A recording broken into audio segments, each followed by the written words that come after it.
بسم اللہ الرحمن الرحیم۔ السلام علیکم ورحمۃ اللہ وبرکاتہ۔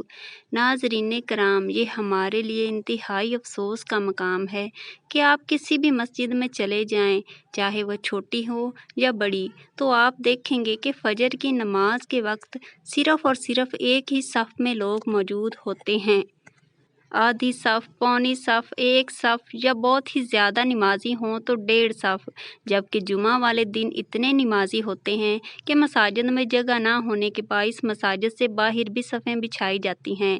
تو سب سے پہلی بات تو یہی ہے کہ کسی بھی مسلمان کے فجر کی نماز رہنی ہی نہیں چاہیے، بلکہ ہر کسی کو وقت پر ادا کرنی چاہیے، کیونکہ جس نے جان بوجھ کر نماز چھوڑی تو اس نے کفر کیا، یعنی اس نے گناہ کیا۔ اور دوسری اہم بات جو ہم سب بخوبی معلوم ہونی چاہیے کہ فجر کی نماز کے ساتھ میری اور آپ کی روزی جڑی ہے۔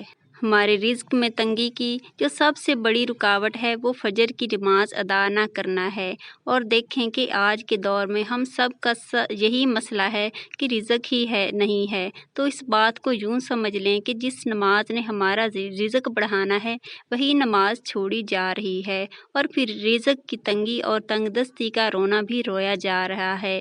پیارے ناظرین، سائنسی تحقیق اور علمی مشاہدہ بتاتا ہے کہ فجر کی نماز چھوڑنے والوں کے اندر ہارٹ اٹیک کی شرح بہت ہی زیادہ ہوتی ہے۔ صبح کی نماز چھوڑتے ہیں جو لوگ، یہی نہیں بلکہ آگے چلتے ہیں کہ ڈپریشن اور جتنے بھی دماغی عارضے ہیں، یعنی نفسیاتی مسائل، ان سب کی شرح سب سے زیادہ فجر کی نماز چھوڑنے والوں میں ہے۔ جس گھر میں فجر کی نماز نہیں پڑھی جائے گی تو اس گھر سے سلامتی، رحمت اور برکت اٹھ جائے گی۔ جس گھر میں فجر کی نماز نہیں پڑھی جائے گی، اس گھر سے کوئی عامل، کوئی عالم جادو کے اثرات کو ختم نہیں کر سکتا۔ کچھ خواتین نے سوال بھیجا ہے کہ اگر فجر کی نماز رہ جائے تو اسے قضا کرنے کا کیا طریقہ ہے؟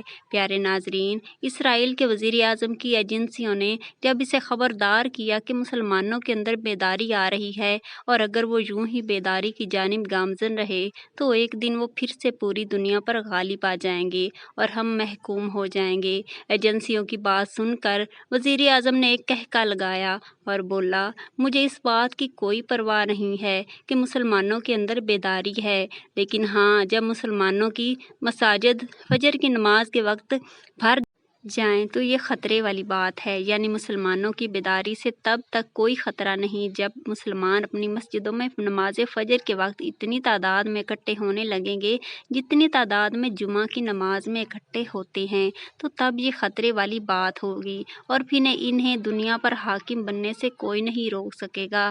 ناظرین، فجر کی نماز چھوڑنے کے اس قدر نقصانات ہیں تو بقیہ نمازوں کے بھی ہیں، لیکن یاد رکھیں کہ 2 نمازوں کا چھوڑنا سب سے زیادہ خطرناک ہے۔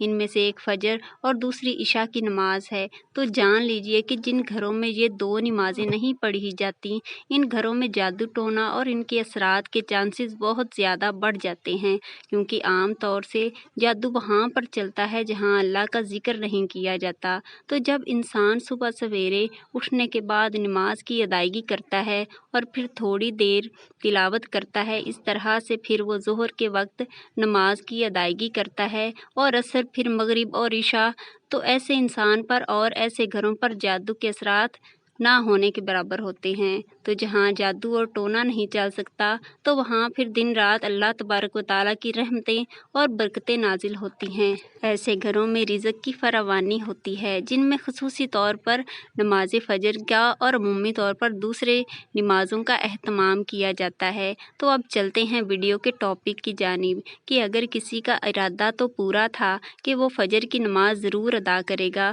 الارم لگایا، الارم بجا، لیکن نیند کا غلبہ اس قدر تھا کہ الارم یہ سوچ کر بند کر دیا کہ ابھی وقت ہے، میں اٹھ کر نماز پڑھ لیتا ہوں، اور پھر ایسی گہری نیند سویا کہ آنکھ نہ کھلی۔ تو اب یہ سوال ہے کہ آنکھ نہیں کھلی اور نماز قضا ہو گئی، تو اب نماز کیسے ادا کریں؟ تو اس کا طریقہ یہ ہے کہ صبح جب بھی آپ اٹھیں تو پہلی فرصت میں نماز ادا کریں۔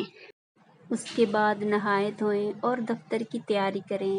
اور پیارے ناظرین، اب یہاں ایک مسئلہ نہایت توجہ طلب ہے اور اس کا خیال ضرور رکھیں کہ